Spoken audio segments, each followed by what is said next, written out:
So I'm reading this book, Show Your Work, and that's part of the reason why I've started posting this content on this channel. Is because it says to share something small every day, and while these aren't exactly small, I do feel like it is sharing something every day. Another chapter I want to talk about specifically is Don't Turn into Human Spam.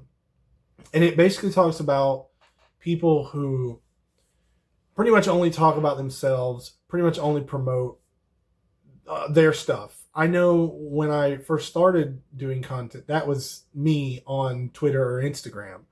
I would not post anything, and whenever I made a new video, I would post a thing that's like, "Hey, go check out a new video," or whenever I'm streaming, "Hey, come check out the stream." And it was like there was no other content; it was just spamming, "Hey, come look at my stuff." So that's not good, and I think I've learned over time, like from other listening to other things, that if you are going to do that, 20% should be your self promo and 80% should be not self promo, actual content on that platform, right?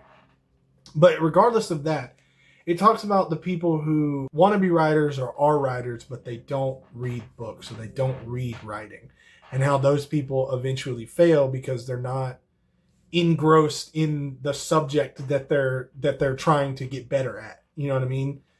And so when I think about that passage or whatever, it dawns on me that that is kind of what I've done in some respects. I watch YouTube a lot, and so what we are doing is making YouTube videos, right? So in that sense, I do look at things and I am engrossed in the material. But if we think about it in terms of what the main channel is, which is Rec Room, I don't watch Rec Room content, which kind of makes sense with what he's saying. Like, I'm not engrossed in the Rec Room content world, so how would I get better at making Rec Room content, right? I think that makes sense, and I think it sheds a little bit of light on why maybe those don't. I mean, they don't do horribly or anything, but how they could be better. Let's say that. There's also another passage in here where it talks about not just looking for people who enjoy their work, but also want to meet with people who are other artists that they could possibly collaborate on and do things with. And I don't feel like I've been that person. I've definitely been somebody who's very, very closed off and very much wants to be myself. Well, not exactly.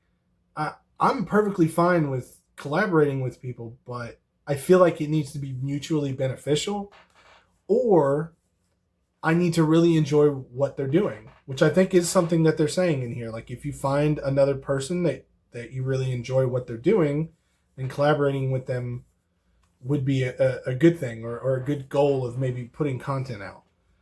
But I realized also when it comes to live streaming that occurs. Sometimes I'll stream gameplay or whatever, but I never really watch anybody, stream. I never watch anybody's streams.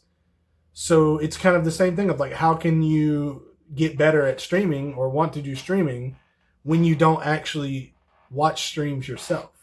I don't know if that exactly is true, but it definitely feels like if I wanted to get better at live streaming, I should probably watch people's live streams. You know what I mean?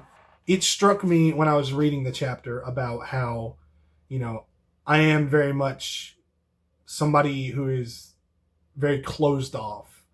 And I don't necessarily want to be, but I know that closed offness is just a protection mechanism that's been developed after a few different situations occurred. I don't know if that's helpful, but maybe.